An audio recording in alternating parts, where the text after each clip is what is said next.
La FRCA, le Crédit Agricole et Groupama vous présentent Terre d'ici.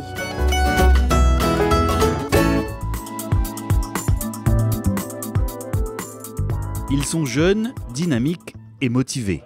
Agriculteurs, ils ont choisi de s'investir au sein de leur coopérative. Simples administrateurs ou présidents de ces structures, ils participent aujourd'hui à une formation sur la gestion de ces entreprises particulières qu'on appelle communément COP. Et là, on a les deux. On a les intérêts des coopérateurs, l'intérêt de la coopérative elle-même et comment on envisage le développement de la coopérative. Alors, c'est de la formation pour adultes, pour administrateurs ou futurs administrateurs de coopératives agricoles. Et ici, donc, c'est une formation organisée par la FRCA Réunion en partenariat avec COP de France. Et elle s'adresse aux administrateurs des coopératives agricoles de l'île de la Réunion. Donc certains qui ont déjà suivi d'autres formations par le passé et d'autres qui débutent un parcours, on va dire, ces jours-ci, voilà, dans ce programme. Voilà. Jeune agriculteur, Jérémy Bègue élève des poulets et des porcs. Administrateur stagiaire à la CPPR, mais aussi à la coopérative des avirons, Jérémy est également président de l'association Produits Pays Réunion. Il participe aujourd'hui à sa deuxième session de formation. Donc c'est pour permettre de découvrir un petit peu les droits, les devoirs, les obligations des administrateurs et prendre un petit peu en compte, parce que ce n'est pas toujours évident d'arriver dans une COP qui tourne depuis 30 ans, de découvrir tous les rouages et le temps de comprendre tout ça, de se former, de voir le rôle de chacun et les responsabilités surtout pour l'engagement qu'on prend. Responsable de la formation à COP de France, Pascal Gou organise des formations de ce type partout dans l'Hexagone. À La Réunion, c'est sur les thématiques relatives à la fonction d'administrateur de coopérative qu'il est venu apporter son expérience et son savoir. La fonction d'administrateur, c'est une fonction complexe. L'administrateur est au centre de la gouvernance de la coopérative. Il doit élaborer la stratégie, contrôler ce qui se passe.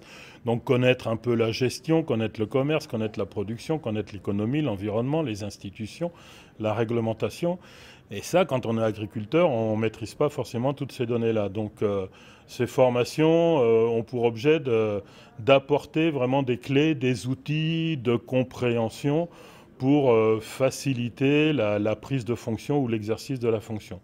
Président de la coopérative des producteurs de vanille située à Brapanon, Willy Boyer participe avec intérêt et pour la première fois aussi à une session de formation comme celle-là. Être bien informé, déjà moi en tant qu'administrateur et président, c'est d'avoir les informations et faire remonter après au niveau du conseil et après au niveau des producteurs sur le terrain, quoi. Une formation, on a toujours à apprendre du formateur, en plus de l'extérieur qui donne une approche différente. Après, l'autre atout, c'est pour moi en tous les cas, c'est enrichir moi avec les autres, les échanges d'expériences qui permet de mûrir et puis de prendre les meilleures décisions dans l'avenir. Nous essayons en tous les cas de prendre les bonnes décisions pour la coopérative, que les au-dessus de tout. Donc il y a un certain nombre de sujets fondamentaux qui constituent ces formations. C'est déjà le fonctionnement coopératif, la gouvernance coopérative. C'est quoi une COP, comment ça marche. Voilà, c'est pas si simple que ça en a l'air. Il y a tout un pan qui tourne autour de la gestion, de l'analyse financière, des prévisions budgétaires, etc. Et puis un troisième domaine qui va tourner autour de la stratégie d'entreprise. Comment élaborer collectivement des stratégies pour les entreprises, pour les coopératives agricoles.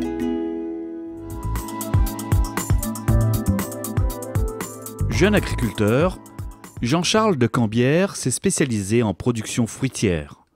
Ici, sur cette parcelle de Saint-Gilles, il cultive des fruits de la passion ainsi que différentes variétés de papaye.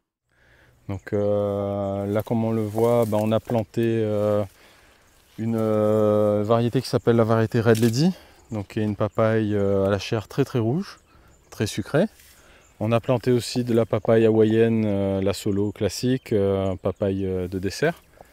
Et on essaye de diversifier un peu plus l'offre au fur et à mesure avec la Colombo et de nouvelles variétés à venir. L'avenir, c'est aussi celle de sa coopérative, dont il est adhérent depuis bientôt 4 ans. Jean-Charles a décidé de s'y investir davantage en devenant administrateur de la SCA Fruits de la Réunion. Depuis l'origine de ma reconversion au métier de l'agriculture, je me suis toujours intéressé en fait à la vie associative du métier, c'est-à-dire partager les connaissances, et tout ça, ça m'a emmené en fait à adhérer à une coopérative sur laquelle aujourd'hui je me repose beaucoup pour m'améliorer techniquement parlant et augmenter mes productions. Et à travers tous ces échanges-là, on m'a emmené progressivement à faire partie du conseil d'administration. C'est bien de parler avec les gens, mais aujourd'hui, il faut vraiment participer activement au développement de la coopérative. Et il n'y a rien de mieux que de le faire à travers un poste d'administrateur.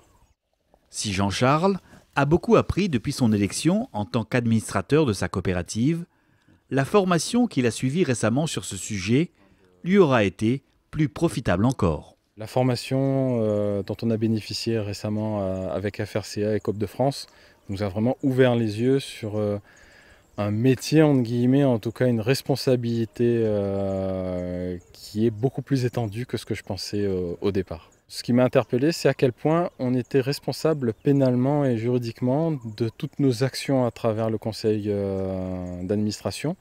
On est appelé à prendre des décisions importantes d'orientation stratégique ou d'investissement dans notre coopérative. Et tous ces investissements-là passent à travers nous, donc on passe à travers notre responsabilité. Donc ce que souvent, nous-mêmes administrateurs, on a du mal à réaliser, mais ce que souvent les autres agriculteurs ne réalisent pas du tout en fait.